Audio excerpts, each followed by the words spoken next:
When is the best time to hold an open house? Good morning, everybody. Josh Ezell, Breakthrough Real Estate and Property Management. Hope you're having a fantastic day. When is the best time to hold an open house? Another great question would be, is holding an open house a great idea to begin with? Now, most of the information we're going to go over I found in this fantastic article written by Emma, and it's either Dial or Deal. I'll put a link to her article below. Please check it out. It's absolutely awesome. And her article is entitled, Just a Matter of Time. When should you host an open house for best results? Now, she pointed out some amazing information. I'm just going to pull out just a couple of her highlights. Now, first things first is holding an open house a good idea to begin with? Now, I agree with her. It's truly case dependent. If you have a nice occupied home that has furniture in it, it's almost a no-brainer. If you have a high-end home, absolutely. Now, if you have a quote-unquote cheap vacant home that's not furnished, that's a good question. Oftentimes, it's hard for people to visualize themselves in a vacant home. Rooms don't seem the right size, etc., etc. Now, I'm not saying that this is true in every single case by any means, but that is a factor. Now, what day of the week should you hold your open house? Rightfully, we tend to lean on Saturdays and Sundays. Her research really shows Sundays are the best day. Now, what's great about this is she actually points out when people are doing their searching. Open houses near me. It's a huge Google search, and it's exploding between 2013 and since 2018. It has been a huge search term. Now, people are searching at predictable times, 8 a.m. and 11 a.m.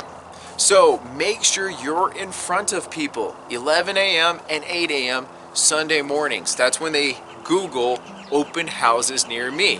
So if you're going to be posting a search, if you're going to be advertising an open house, make sure you put those terms in, open houses near me. Make sure you show up for those. Now, few things though, open house attendance certainly dips near the holidays. So factor that in. Now, weather, extreme heat, bad temperatures, bad weather in general does affect attendance, but it's not always a guarantee. You could have horrible weather and people actually attend your event to get out of the weather, to go do something cheap, convenient, nearby, whatever it might be. So it's not always a definite case. Now, one thing that's really, really cool here is piggybacking other local events. If you have stuff going on nearby, piggyback those. Borrow from their signs and attract the extra flood of people coming into your area and truly take advantage of it. All right? Now, nighttime. Weekends aren't the only time to do open houses. Nighttime evenings are wonderful, but pick it at certain times. When is the traffic flowing? When are people coming back? Catch them on their way home and keep it a little bit after. She had some great information here. Now, finally, advertising for your open house. Advertising is just about everything. Doing local target marketing, not just once. Pretend it's a grand opening event. When your listing first comes to the market, that first 2 weeks is your prime opportunity. It is new, it is hot, it is trending. Take advantage of that and make sure you stay in front of people. One invite a week ahead of time, one invite a day ahead of time is not going to work. It's the repeated exposure for a week or two in advance that really gets the results, and made sure to target that local area. Now, again, it's a great article. Check out the link below. Thank you so much for watching. Please share your feedback and share the videos. Thank you so much. I'll talk to you tomorrow.